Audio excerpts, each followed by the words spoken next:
नमस्कार। मैं रचना सरन सदीनामा में समीक्षाकार लेकर हाजिर हूँ आज दिनांक 17 जनवरी 2022 का संपादकीय। हर जगह का एक इतिहास होता है। एक इतिहास वो जिससे सभी अवगत होते हैं और एक इतिहास वो जिसके बारे में आमतौर पर जानकारी नहीं होती है, या फिर कहें कि जानकारियाँ छिपा दी जाती हैं किसी भी कारण से। आज का संपादकीय गोवा की आज़ादी की कहानी लेकर आया है और इस संपादकीय को लिखा है सदीनामा के संपादक जितेंद्र जितांशु जी ने, और जिसका शीर्षक है गोवा को आज़ादी मिली 14 साल बाद। गोवा पुर्तगाली उपनिवेश था, पर इस बात को पुर्तगाल नहीं मानता था। उसका कहना था यह उसका हिस्सा है, इसलिए भारतीय संघ में मिलाने और आज़ाद कराने में 14 साल लग गए। इसकी शुरुआत करते हुए 5 जून 1894 को राम मनोहर लोहिया ने 20,000 लोगों की एक सभा को संबोधित किया। सभा में फैसला लिया गया कि 18 जून से सविनय अवज्ञा आंदोलन शुरू किया जाएगा। चौराहा पर पहली बार भारतीय ध्वज की मेजबानी की गई। इस चौराहा को अब राम मनोहर लोहिया चौराहा कहा जाता है। पुलिस ने लोहिया को गिरफ्तार किया, इसलिए सार्वजनिक रूप से इस गिरफ्तारी के विरोध में प्रदर्शन किया गया और लोहिया को रिहा करने के लिए पणजी पुलिस पर हमला किया, लेकिन वह विफल रहा। महात्मा गांधी ने अपनी पत्रिका हरिजन में इसके खिलाफ लिखा, कार्यवाही की आलोचना की।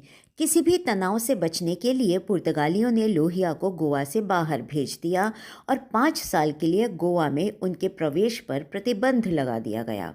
बाद में लोहिया फिर से गोवा गए और रेलवे स्टेशन पर गिरफ्तार हो गए। महात्मा गांधी ने उनकी गिरफ्तारी का विरोध किया, इसलिए 10 दिनों में लोहिया को फिर से गोवा के बाहर भेज दिया गया।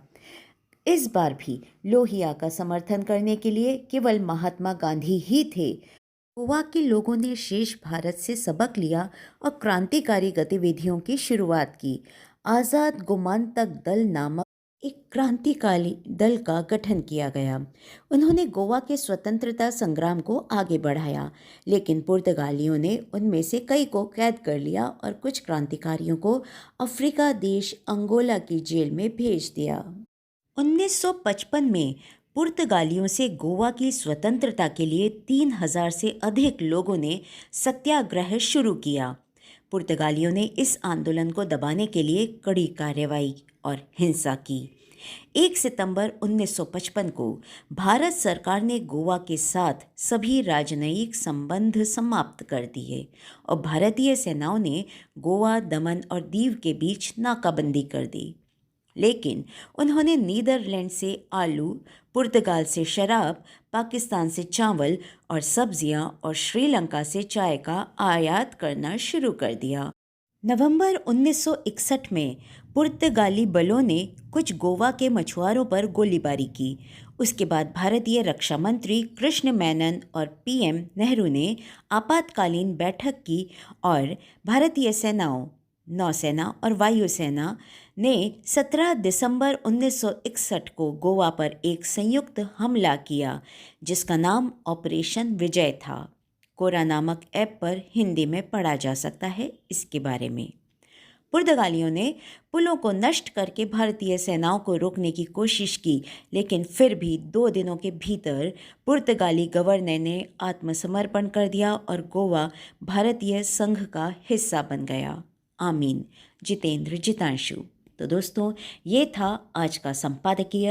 कल फिर एक नए विषय पर नए संपादकीय के साथ फिर से उपस्थित होंगे। तब तक के लिए नमस्कार।